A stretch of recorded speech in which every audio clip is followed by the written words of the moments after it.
أما بعد قال الله تعالى في القرآن المجيد فأعوذ بالله من الشيطان الرجيم بسم الله الرحمن الرحيم واعتصموا بحبل الله جميعا صدق الله العظيم. محترم سامعین کرام السلام علیکم ورحمۃ اللہ وبرکاتہ. میرا آج کا موضوع تقریر علامہ اقبال کا ارشاد ہے: افراد کے ہاتھوں میں ہے اقوام کی تقدیر، ہر فرد ہے ملت کے مقدر کا ستارہ. جناب والا وہ میں ہمیشہ افراد سے بنتی ہے.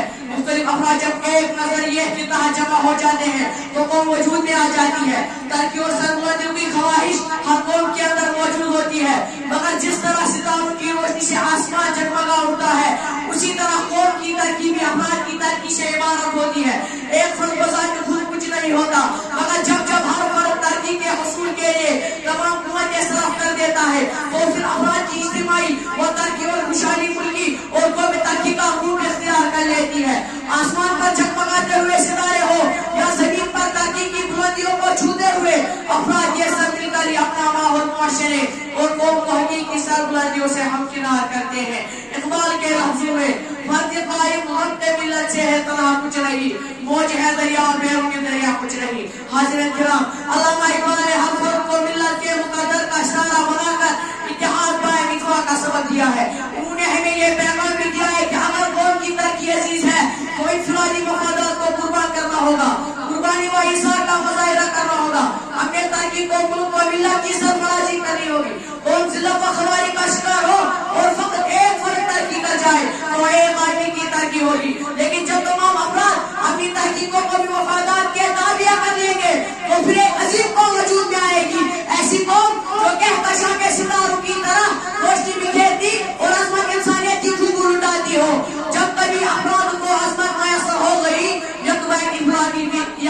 افلاق کی پھر قوم ہمسر ہو گئی.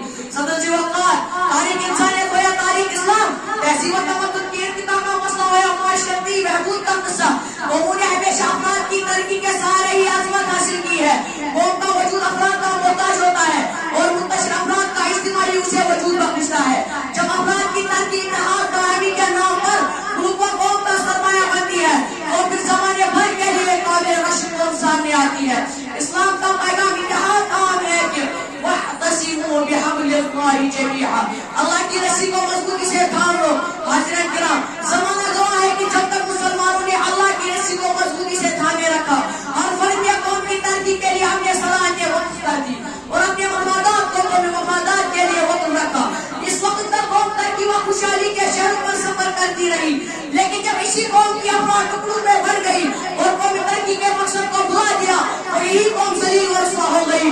جناب والا، قومی ترقی کے لیے ضروری ہے کہ ہر فرد کی ترقی کا اہتمام کیا جائے.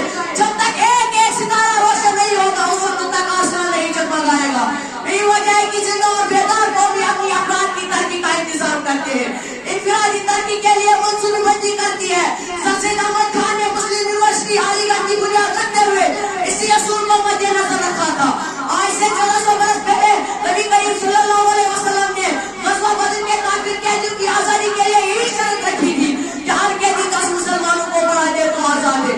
مقصود یہی تھا کہ جب افراد تعلیم کے زیور سے آراستہ ہو گئی تو ملت اسلام خود بخود علم و حکمت کے منزلوں پر گامزن ہو جائے گی. کیونکہ یہی آئینہ قدرت ہے، یہی اسلوب فطرت ہے، یہی آئینہ قدرت ہے، یہی اسلوب فطرت ہے، جو ہے راہ امر پیغام محبوب فطرت ہے. وآخر دعوانا الحمدللہ رب العالمین. السلام علیکم.